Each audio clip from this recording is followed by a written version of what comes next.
কোনো বিষয়ের উপর গবেষণা বা কোনো কাজের স্বীকৃতিস্বরূপ কোনো মানুষকে ডক্টরেট ডিগ্রি দেয়া হয়।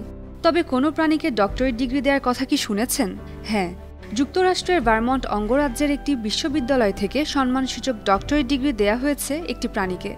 অবাক হবার কিছু নেই, ম্যাক্স নামের একটি বিড়ালকে ভূষিত করা হয়েছে ডক্টরেট ডিগ্রিতে। গেল শনিবার ভারমন্ট স্টেট বিশ্ববিদ্যালয়ের শিক্ষার্থীদের স্নাতক সমাপনী অনুষ্ঠান হয়েছে।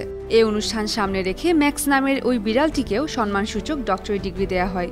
বিড়ালটিকে ইঁদুর শিকারের জন্য নয়, সম্মানসূচক ডক্টরেট ডিগ্রি দিয়েছে তার বন্ধুত্বপূর্ণ আচরণের জন্য।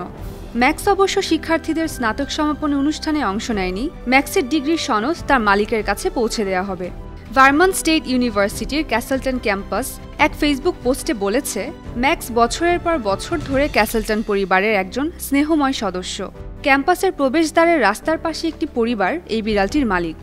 ম্যাক্স নামের ওই বিড়ালটি গেল প্রায় 4 বছর ধরে ক্যাম্পাসের অংশ হয়ে রয়েছে এবং শিক্ষার্থীরা যখনই বিড়ালটিকে দেখতে পায় তখনই তারাও খুশি হয়। এমনকি শিক্ষার্থীরা আনন্দে ওই বিড়ালের সঙ্গে প্রায় ছবিও তোলে। News desk 52 TV.